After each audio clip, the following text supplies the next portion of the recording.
Assalamualaikum warahmatullahi wabarakatuh.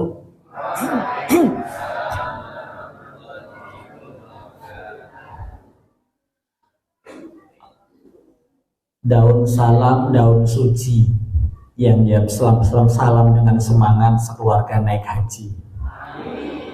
Karena salamnya bagus, salamnya kompak, kalau ambalis pisan malih Pak.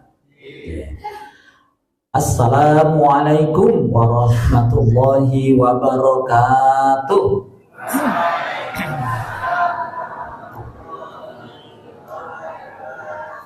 Mantap, matur nuwun.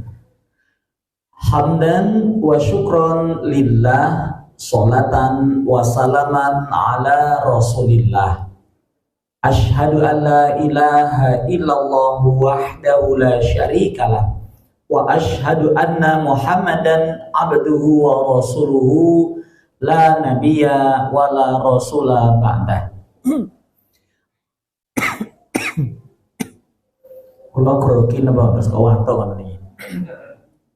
Kanginan saja ya. Ibu bapak jamaah Masjid Al-Muhtadin Dusun Jeblok ingkang kula mulyakaken, khususipun utaminipun wasanipun Ketua DKM utawi Takmir Masjid jamaah rahimakumullah.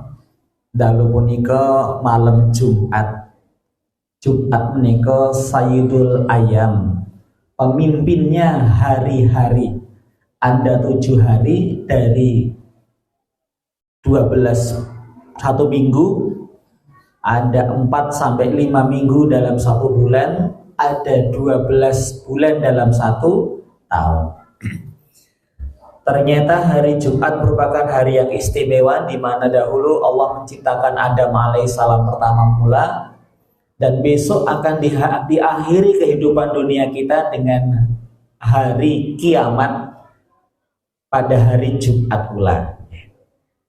Ingkang penting sebagai hamba Allah ingkang tansah pinter anggen kita syukur, peka dalam menyampaikan syukur kepada Allah, kita bisa memanfaatkan waktu kita sebaik mungkin, diisi dengan amal kebaikan, amal soleh, diisi dengan mencari ilmu, diisi dengan sibuk dengan yang ma'ruf, dan otomatis jauh dari hal-hal yang mungkar. Wonten kesempatan ing sonten menika kula badhe ngaturaken bab ingkang enteng-entengan kemawon, mboten sah ngagem menggalih utawi mikir ingkang serius nggih panjenengan. Kula pengin namung dongeng mawon. Kula namung pengen dongeng mawon. Mugi-mugi Bapak Ibu tasih remen dongeng nggih. Halo. Sehat to, Bu? Kula dongaaken mugi-mugi wulan Januari benjang ibu-ibu medun 2 kilo kabeh ya. Ben tambah ringan, enteng anggenipun bermanfaat, berkarya dan beribadah. Ya.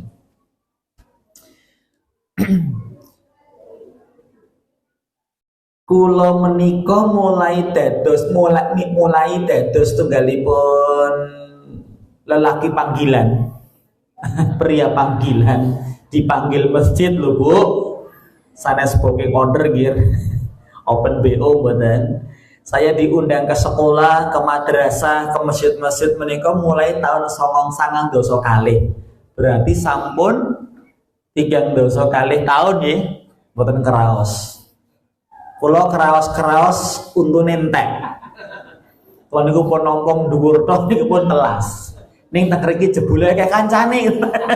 Simbah-simbah iki sampun sami ya semua menika nggih.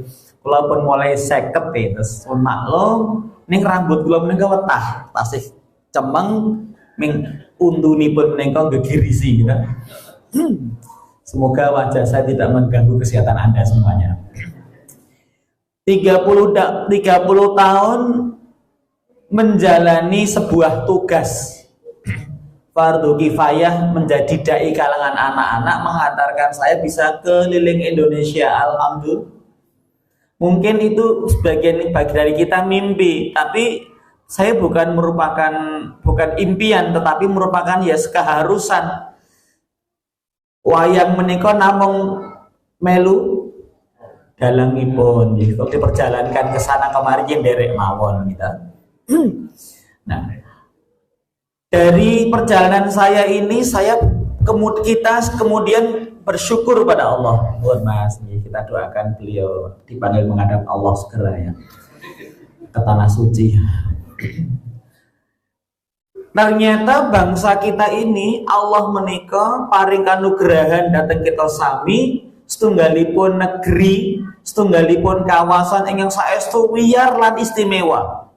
Nah, posisi ini pun kemawon terletak di antara dua benua, dua samudra.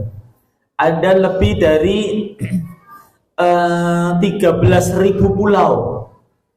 Menawi panjenengan liburan menika healing, ya Pak Kurnia, Pak Nuri, odo Masjid Al Mu'tadin nganake piknik keliling Indonesia. Kersa mboten Bu? Gratis meneh ngoten. Turah geleme nggih.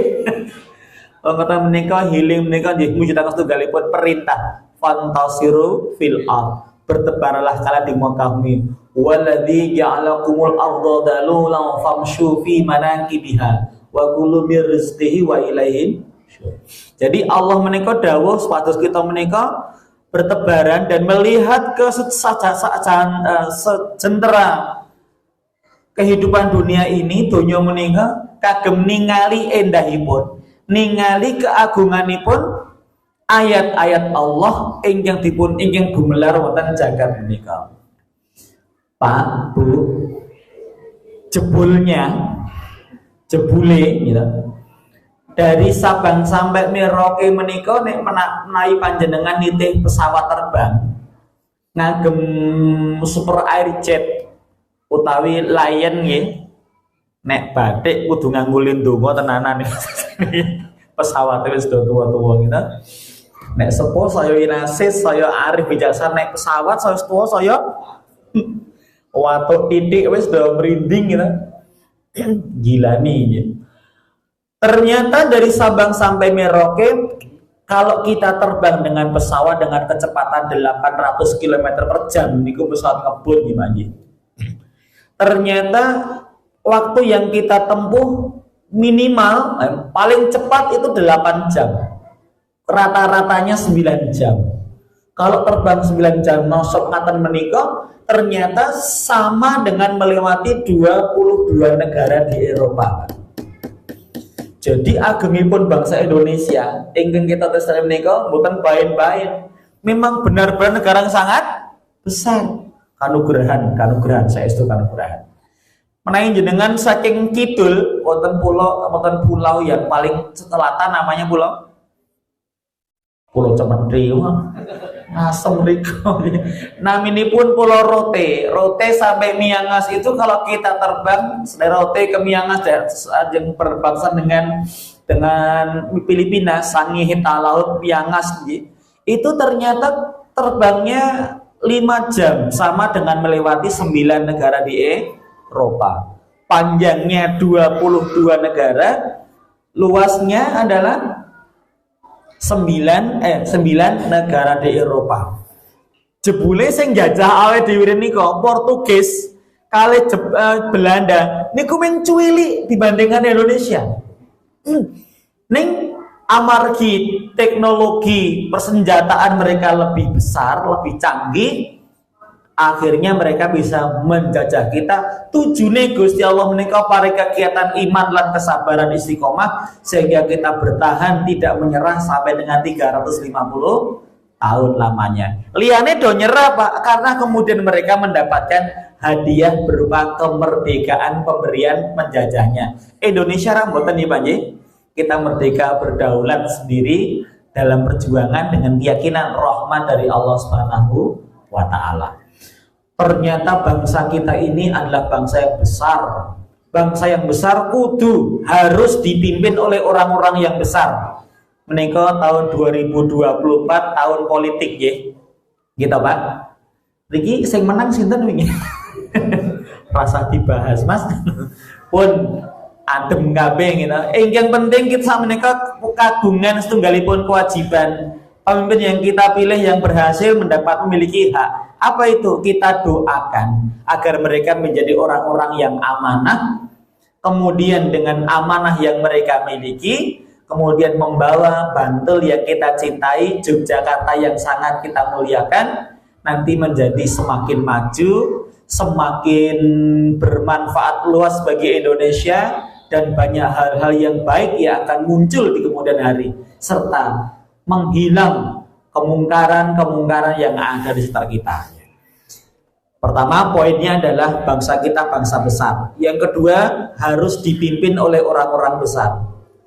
Sinten nggih tiang-tiang ingkang pun yang sinebat orang besar itu? Sing lemu. Hari ini sing lemu sinten nggih? Yang paling berbobot. Lah kula menika dipun paringi asma tiyang sepuh Bima menika grogi, Pak. Bima Bambang Bimo kan gagah gede dhuwur nggih. Bagus ta, Bu? Kula bagus badan. Ayo jujur. Dosa ora menipu. Mboten nggih. Jadi namanya itu sudah problematik. Bambang itu enggak gede, enggak kecil. Kemudian Bimo gagah gede dhuwur. Lah repot niku. Ora gede ra cilik ning gede banget. Nanti repot banget. Suryono bersinarlah seperti surya. Seperti matahari yang tetap bersinar. Bu, napa rai kula menika sumunar. Kalau srengenge, mboten to? Nek muni nggih niku fitnah. Fitnah lebih kejam daripada tidak memfitnah sama sekali. Pembunuhan. Tapi itu adalah pusaka nama nggih. Pandunganipun tiyang sepuh kula menika makaten dipun paringi nami yang ageng. Mugi-mugi kula saka sembodo nggih. Amin. Pada malam hari ini saya akan mengetengahkan sebuah kisah tentang sosok orang besar di Indonesia yang kebesarannya tidak bisa diragukan lagi. Di hati kita orang ini sangat harum namanya. Di hati kita nama ini nyaris nggak ada cacatnya, Pak. Siapa salah seorang yang besar itu? Orang besar adalah orang yang kehadirannya memberikan manfaat besar bagi orang lain. Itu orang besar. Kalau orang yang berguna, orang yang kehadirannya banyak memberikan berguna bagi masyarakat luas. Siapa orang yang hidupnya berarti? Apabila kehadirannya memberikan banyak arti manfaat bagi orang lain. Arti, berguna, dan besar itu semoga ada pada diri kita dan juga pada anak-anak cucu kita nanti. Amin ya robbal alamin. Saking jeblok besok ada bupati Bantul. Nek tadi gubernur mustahil. Jadi bupati mawon atau gubernur juga boleh. Nanti dari Jawa Tengah atau dari Jawa Timur ya, Jawa Barat. Ingkang kula badhe aturaken nggih menika Pak Kiai, Pak Guru utawi Pak Jenderal Sudirman mawon nggih, yang celak kalian kita.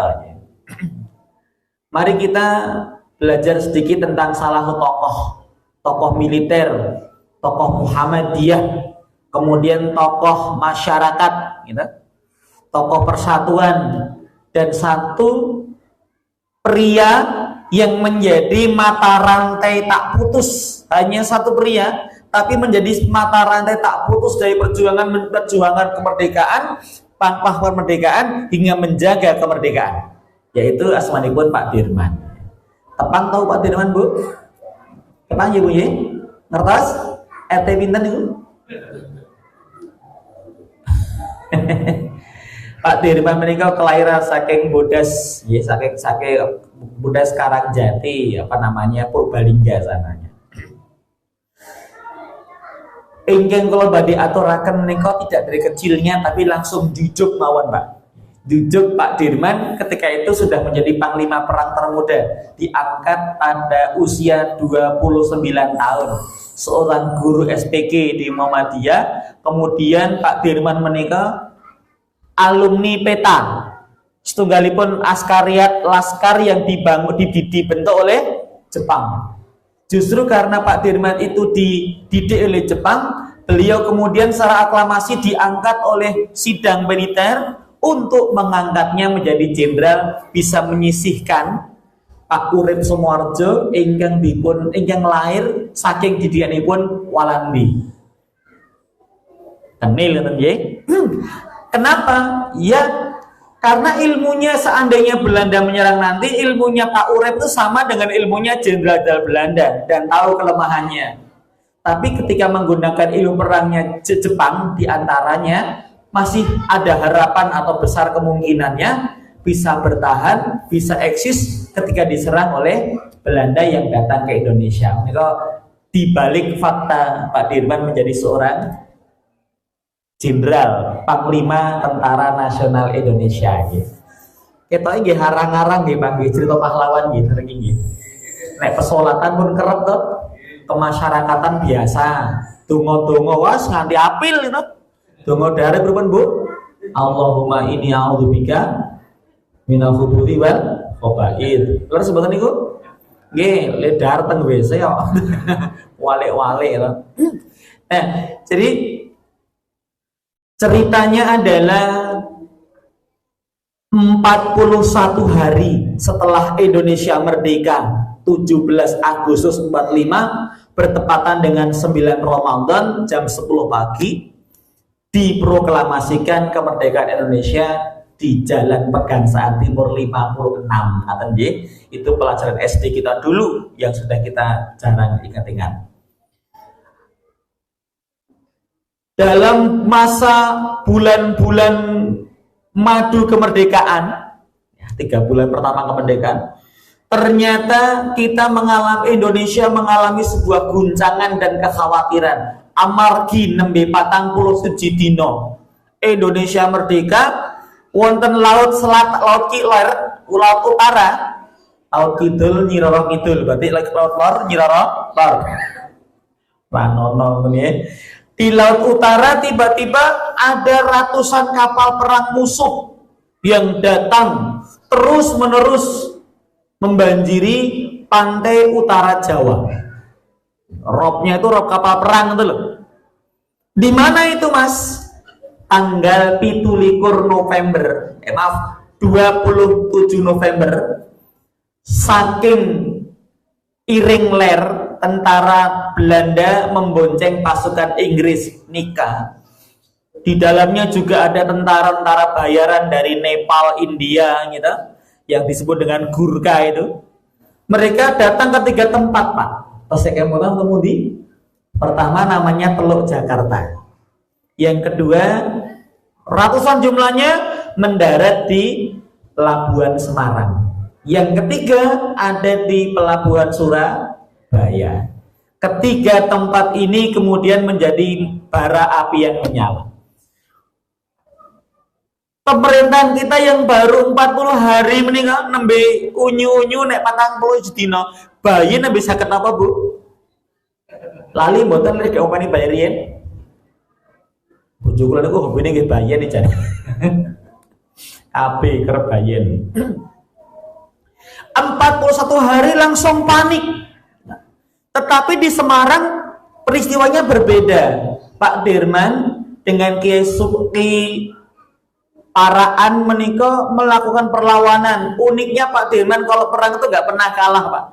Yang lain kalau perang head to head kalah, tapi kita nggak boleh mengatakan kalah karena kalah menang itu hal yang biasa dalam perang gitu.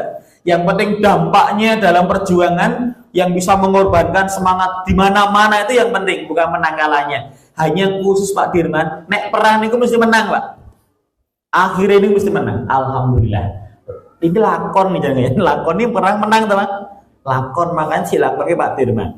Di Surabaya itu yang dalam perang Hari Pahlawan luar biasa dahsyatnya sehingga diperingati sebagai Hari Pahlawan dan sebelumnya Hari Santri. Tetapi korban yang meninggal bisa dikatakan kita banyak mengalami kerugian sangat besar.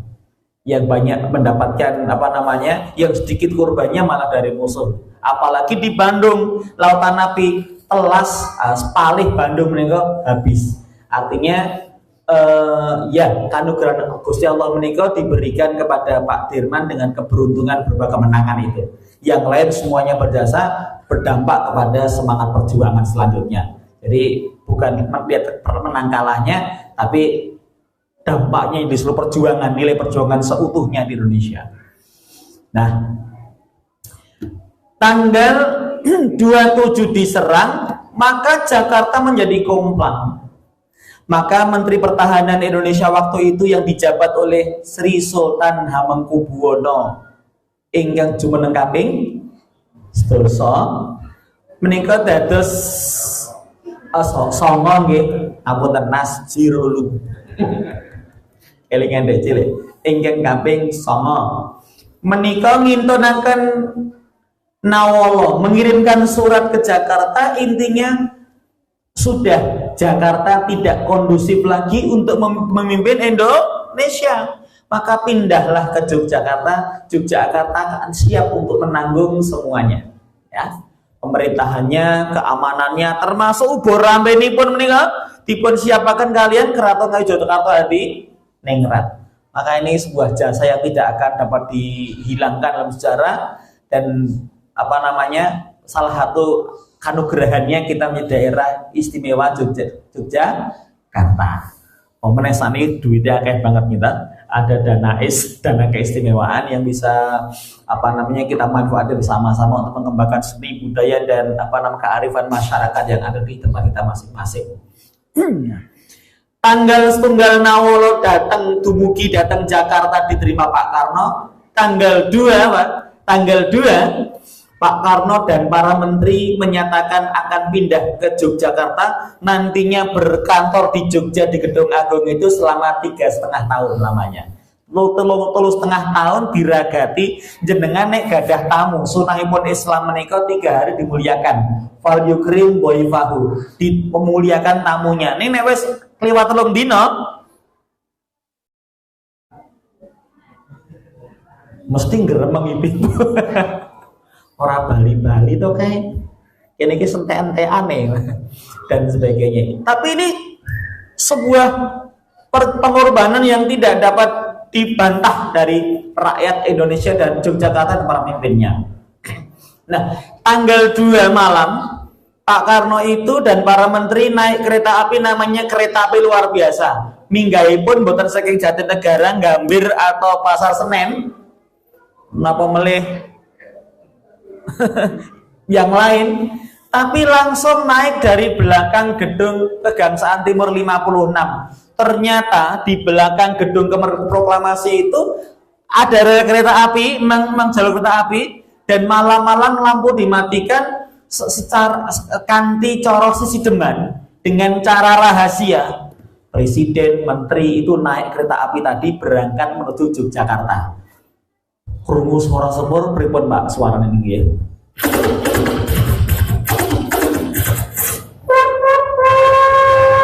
Suara apa Adik? Suara Kak Bimo, nggih betul ya. Mirake sepur. Nah, berangkat dengan nama kereta api luar biasa tanggal 3 sampailah di Yogyakarta. Di Yogyakarta tanggal 3 disambut dengan pakai merdeka, disambut rakyat yang berjejer di Yogyakarta. Mungkin sebagian Bapak yang rumintasnya Halid Mbok Menawi malah rawuh pada waktu itu. Tapi sudah 79 tahun yang lalu, berarti usianya sudah 80. Pak Kurnia umur berapa? Oh, dirancangnya urung. Generasi ketiga, keempat oh ya. Nah, Sri Sultan satu mobil dengan Pak Karno, Pak Hatta satu mobil dengan Sri Paduka Pakualam. 8 kan. Berangkat menuju Gedung Agung, kiri kanannya rakyat menyambut dengan gegap gempita. Terjadi pada tanggal 3 Januari 46. Nah, tanggal 4 dideklarasikan Jogja menjadi ibu kota Republik Indonesia. Elek-elek niku nggih adewe niku wis luwih berpengalaman dibanding IKN, Pak. Sing mbok sida mbok ora niku. Lagi polemik internal panas di dunia politik nasional, jadi apa tidak IKN. Tapi Jogja wis sudah jadi 3,5 tahun, bukan hanya jadi tapi menyelamatkan, jadi caretakernya penyelamat kemerdekaan Indonesia. Jakarta baru 1 atau 2 bulan saja, tapi kita sudah siap dengan 3,5 tahunnya. Yang menarik yang jarang dibahas adalah karena waktu itu sudah terjadi revolusi besar, Di Surabaya terjadi perang besar namanya Hari Pahlawan, didahului dengan tanggal 28 Oktober ya santri ya, ada resolusi jihad untuk menjaga Jogja dijaga dengan jihad fisabilillah. Maka tanggal 28 Mei 46 pimpinan pusat Muhammadiyah membuat perintah harian, membuat semacam fatwa namanya Amanat Jihad Muhammadiyah yang memang tidak dipopulerkan, yang sama dengan resolusi jihad yang ada di Jawa Timur. Untuk apa? Kewajiban bagi keluarga Muhammadiyah di Yogyakarta untuk menjaga, membela, berjuang menjaga kemerdekaan Indonesia, khususnya yang berdaulat yang sedang berpimpin di Yogyakarta. Ya, itu jarang ditulis, tapi dokumennya ada dan berdebat kita browsing di mana-mana. Elokipun Mak, 3,5 tahun telah berjalan, tanggal 19 Desember menika jebule Belanda Inggris sing wis menang ning Jakarta, ning Bandung, ning Surabaya, nggih. Senadyan kalah wonten Palagan Ambarawa, lebih cepat datang menyerang ibu kota kita. Namanya Yogyakarta ini. Tepat tanggal 19 Desember tahun 48, Belanda, Walandi dan Inggris itu menyerang Yogyakarta. Kenapa saya hafal? Bapak saya itu ngantoripun wonten Bulak Sumur, Pak. Jadi tanggal 11 Desember itu kalender masa pasti merah besar karena hari Disnatalis UGM bertepatan dengan datangnya pasukan Belanda di Yogyakarta. Subuh, Pak. Ketika subuh hari satu hari pagi-pagi di Yogyakarta sudah banyak pesawat bertebaran di langit. Pesawatnya aneh, pesawatnya nganggo lipstik, moncong merah toh, moncongnya warna merah gitu ya. Mosok pesawatnya nganggo skincare gitu nggih.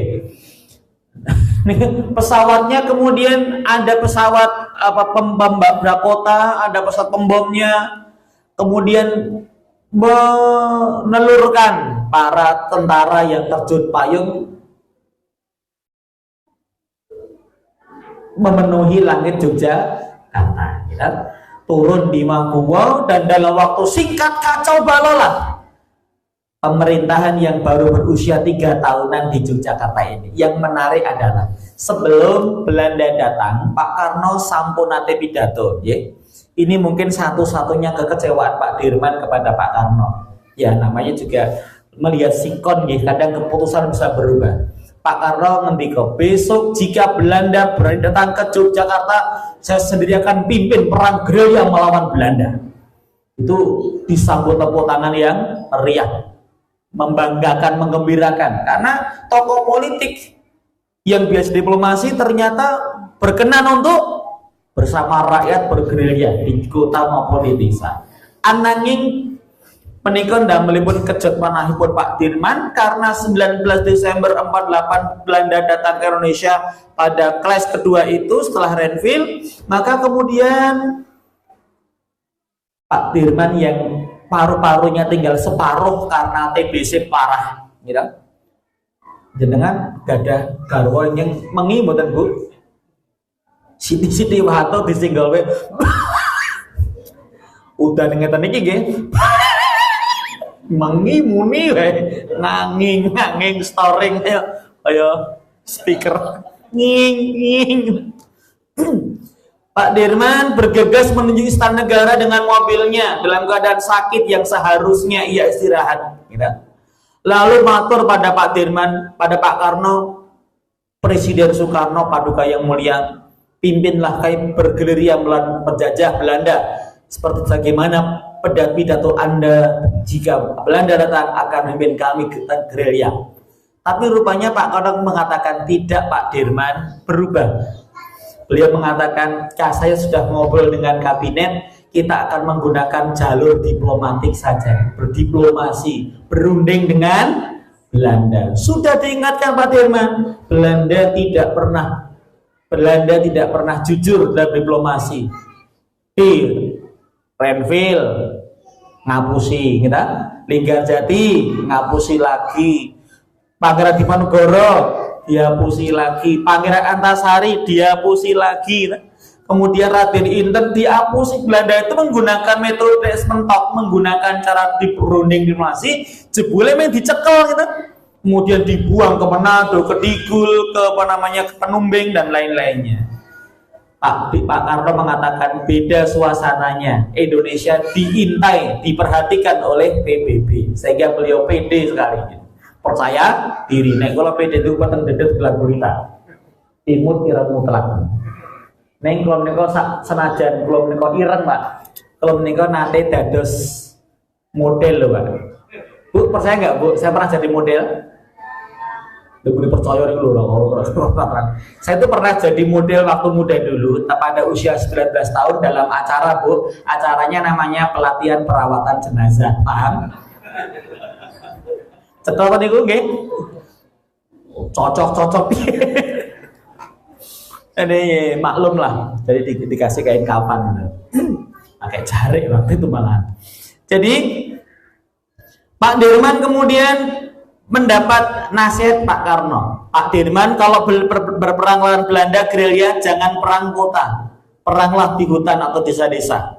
Karena pertimbangannya perang kota, mereka ahli perang kota. Pak Dirman itu ahli gerilya, karena orang-orang Peta, Saibu dan Sainendan itu biasanya ahli perang gerilya, bikin leng, bikin gua dan sebagainya ke hutan-hutan, bukan perang kota. Akhirnya Pak Dirman ngidul datang kawasan kita namanya Bantul kan ya, Bantul barisan tunggu lamaran. Nek Sleman salare ora oman, golek omblo jomblo. Jadi akhirnya kemudian Pak Dirman akan ke selatan. Ning ampun dipun bayangaken jeblok rumil jeblok sani Pak. Jeblok saniki makmur gitu. Jeblok saniki nyenengke sing mlebu kene wae pengen anggon kene gitu. Sing dorabine kene ora metu kon jeblok mergo ayem tentrem gitu. Masyarakatnya sumeh telap-telep. Lemu-lemu ibu-ibunya berarti kan sini makmur, mugi-mugi jeblok tambah makmur. Pendapatan per kapita semakin tinggi. Senajan pajaknya naik 66% untuk kendaraan bermotor kita. Amin. Nah, dulu jangan bayangkan jalannya aspal, mungkin jeblok ini masa itu masih hutan gitu. Jeblok tenan. Jenes. Jadi kawasan yang banyak kena air kayak napa nggih? Mungkin udah embung rikoni lah. Kilen rikoni. Waktu itu memang sangat penduduknya belum begitu banyak, meskipun peradaban Mataram sangat tua, kita sudah cukup tua, tetapi belum begitu maju seperti halnya kemajuan Eropa yang terinspirasi oleh Ottoman Turki waktu itu. Nah kemudian Pak Dirman menikah, ternyata untuk perang itu tanpa persiapan yang baik, hanya siap fisik, tenaga, pikiran, waktu dan daya upayanya ning ra disangoni to Pak. Mboten gadah sangu. Nek Bu Mbah putu jenengan nek sekolah ora disangoni pripun Mbah? Nesu nggih, ramakan sekolah. Lah saniki sangune pon macem-macem e. Sangune ku jajan, bensin, kuota. Durung mengke seragame warna-warna lari kula teng Tirta mawon mbok sasi niku iuran yang macam-macam ada aja. Mbok OSIS, mbok teater, mbok kitan ini. Sangune bocah saniku warna-warna. Lah niki perang loh, bukan sekolah, bukan thalabul ilmi. Pak Dirman enggak punya sangu, Bu. Nek jenengan nyambut gawe toh pati, jurah dibayar kita mangkat boten, Pak.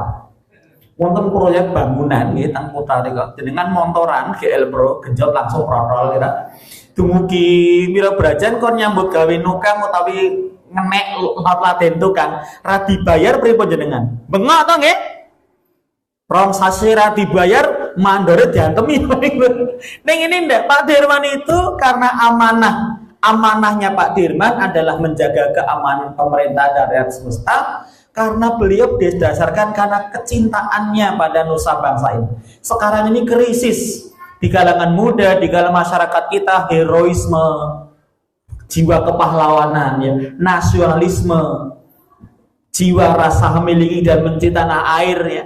Tapi nasionalisme yang terayomi oleh Islam, Bumi amanah, bumi Allah amanah, ini dijaga dengan sebaik-baiknya. Altruisme, semangat rela berkorban, ini tidak banyak kita temukan di anak kita. Anak kita banyakkan baperan, egosentris, egoisme sangat menonjol. Nah, yang kita harus hidup-hidupkan adalah menghargai para pahlawan, mengenangnya agar muncul heroisme, nasionalisme yang mau didahului oleh ajaran Islam yang sangat mulia ini. Nah, Pak Dirman ra disangoni mangkat, Pak. Kelingan. Jebule ade rung sangu Pak Dirman nimbali Pak Dokteripun. Pak Kusen, mriki Pak Kusen.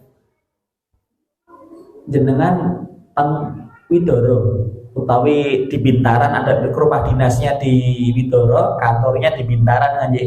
Kelihatannya ke Widoro. Sowan ibu nyuwun sangu. Nggo tuku cilok. Basreng, siomay. Pokoknya buat sepekal. Nah, negara nggak ada gitu. Niki ini tipe orang ini orang yang ujung tombak, ujung tumbuk, bahkan ujung-ujungnya innalillahi wa inna ilaihi rajiun. Dilakoni karena amanah. Kenapa dia ada jiwa amanah? Karena dia orang beriman, iman kepada Allah. Pak Karno pernah ngendika pengertian definisi yang paling benar tentang ketuhanan yang Maha Esa adalah, karena tafsirkan macam-macam tadi. Pak Karno mengatakan ketuhanan yang Maha Esa itu adalah tauhid yang ada dalam Al-Quran yang berkobar-kobar dan menyala-nyala. Jika tauhid terus berkobar-kobar menyalanya di dada orang Indonesia, maka bangsa Indonesia menjadi bangsa yang tak pernah mati. Nah, Pak Dirman itu sangat religius. Kalau batal, dia wudhu, meskipun nggak sholat. Dia menggantung wudhu terus panjang waktu. Kita ngentut wudhu meleh, sare wudhu meleh, sehingga terjaga dalam keadaan wudhu. Malaikat akan menjaga dalam berbagai riwayatnya. Lalu meskipun dalam bulan perang, pelarian, pengungsian, dan strategi pergerakan, beliau itu sholatnya awal waktu, tetap awal waktu meskipun dalam bulan perang. Apalagi kemudian menjaga hatinya keikhlasan. Ini tuh amal tertinggi, amal paling top, namanya jihad fisabilillah, menjaga amanah Allah, bumi Indonesia, negara kesatuan Republik Indonesia. Saking gedene amal, saking gedene posisi perjuangan, rugi nara ikhlas gitu. Wong kesal-kesal berjuang mengorbankan segalanya, bahkan nyawa diberikan, kok ora ikhlas nih nggo pamer, rugi. Jangan ya Dek ya. Ketua takmir Masjid Mu'tadid nek apik ora dialem, nek elek sithik bakal dibully, dicacat oleh netizen. Karena amal menjaga masjid ini adalah amanah sangat besar pahalanya. Wong sing ngadan aja dijamin gak bisa kubur gitu. Jamaahnya anak masjid akan bareng-bareng masuk surga, berombong-rombongan. Saking gedene ganjaran nek dadi takmir ora ikhlas, rugi banget. Kudu dijogo ikhlase, ojo nganti pamer, ojo nganti sum'ah suka populer gitu. Ojo terus adikuno. Nek rano aku ora bakal, jangan sampai rugi kalau kita nggak ikhlas. Kita jadi takmir, jadi kepala sekolah, jadi guru, jadi orang tua bekerja besar pahalanya. Nek ra ikhlas maneman. Apalagi berjuang untuk jihad fisabilillah di Indonesia konteksnya, apalagi di tempat sekarang yang sedang terjadi di Suriah, di Palestina dan lain-lain. Kita belajar Pak Dirman begitu akidahnya, ibadah ketuhanannya itu menyala-nyala, sehingga jaga wudhunya awal waktu, menjaga keikhlasan. Di setiap jalan itu ada yang namanya kendi atau padasan ya panggil untuk wudhu, untuk menjaga wudhunya. Selalu ingat kumandil kandil takor bantu Gusti Allah. Kalau normal qalbuhu mu'allaqun bil masajid, hatinya terkait dengan masjid, tetapi dalam keadaan di luar, tugas luar, qalbuhu mu'allaqun billah, dengan Allah, menjaga zikrullahnya. Kundur datang Widoro, Pak Dokter Kusen meninggal, matur Bu Dirman, Bu Alfiah, you anybody home? Bu, Pak Dirman mandika nyuwun sangu. Mendengar kata sangu itu Bu Alfiah ngeten toh Bu? Napa niki Bu? Nyopot napa kira-kira? Anting giwang. Napa Bu? Kalung gelang, terus wake. Mosok Budirman wake, cincinnya serta uang yang dia miliki, uang pribadi, ya, uang pribadi. Gaji jadi kepala staf angkatan darat Panglima ABRI waktu itu jangan dibayangkan kayak sekarang ini ya. Iso duwe kebun sawit barang sani riet buat ten sobo kebun tenan. Ya, kemudian diberikan Pak Hussein berangkat. Jadi perang Indonesia merdeka, kemerdekaan Indonesia tahun itu tidak jalan seandainya ada pengorbanan seorang ibu yang namanya pun Bu Alfiah garwane Pak Dirman. Kita mungkin kalah, mungkin lumpuh karena nggak ada bekalnya. Sing nyangoni Bu Dirman. Awak dene niku kepotangan budi nggih. Kalau Bu Dirman, Bu Alfiah pengurus Aisyah nih. Jadi kita ada, Indonesia itu punya hutang jasa kepada seorang perempuan namanya Bu Alfiah nih. Pak Dirman kemudian menjalankan gerilya, Pak. Bantul, Wonosari, Bedroyo, Pracimantoro melampah nganggih rombongan panjenenganipun lenggah wonten kursi dipun taleni pring namipun tandu menika. Dari Pacimantoro alhamdulillah ada mobil ke Wonogiri sebentar, kira-kira jaraknya sekitar 27 kilo. Ning bar niku melampah melih datang Ponorogo, lajeng jalur yang sangat tajam berbahaya namanipun Tenggalek sampai Tulungagung sudah mulai datar, belok kiri ke Kediri minggah puncak Gunung Wilis, Pak, diintai dengan pesawat Belanda, mata-mata tentara gadungan yang tujuannya ingin menangkap Pak Dirman. Rakyat sudah menyerah, tentara pimpinannya sudah ditangkap, dibuang, kemudian pemerintahan lumpuh, Indonesia dianggap kalah. Cuman satu yang belum menyerah, yaitu tentara. Kenapa nggak menyerah? Pilihan orangnya, rela mati demi menjaga kemerdekaan kita. Ditambah lagi rakyatnya yang mendukung menjaga tentara itu. Ini qadarullah. Orang-orang soleh masa itu mengagumkan, menakjubkan perjuangannya. Saking Gunung Wilis tiba-tiba ada surat, Pak, berlama, Pak Bu, Pak Dirman tindak melampah menikah. Menawi dipung hitung dengan jarak sekarang ini, perjalanannya 1006 km melaku. Besok takmir Al-Muhtadin hiking, healing, napak tilas, jejak langkah pangsar sudir, man, insya Allah melempung sikile, abuh kabeh gitu, sikile roke boleh podo gede nih, bisa telapakane. Tapi karena itu niat dan jiwa amanah seorang pemimpin yang di garis depan, di jabhah, dipun lampai, dipun timbali oleh Menteri Pertahanan Sistan. Iki 3 negara yang kunci namanya United Nations Commission for Indonesia, Perancis diantaranya ya. Kemudian akan bersidang menentukan nasib Indonesia. Sudah kalah atau belum? Belanda bikin narasi di mana-mana sudah kalah. Kalau ada yang melawan adalah ekstremis fundamentalis. Kayak pejuang melawan kemerdekaan itu dianggap fundamentalis ekstremis. Belanda saya ngajarin itu. Sebutannya dalam narasinya adalah kaum ekstremis itu harus kita musnahkan dari Indonesia. Bukan begitu, Kapten? You. Kemudian dari puncak Gunung Wilis, Sri Sultan ngendika, buatlah sebuah serangan yang menyeluruh agar PBB melihat dengan mata kepala mereka Indonesia belum menyerah.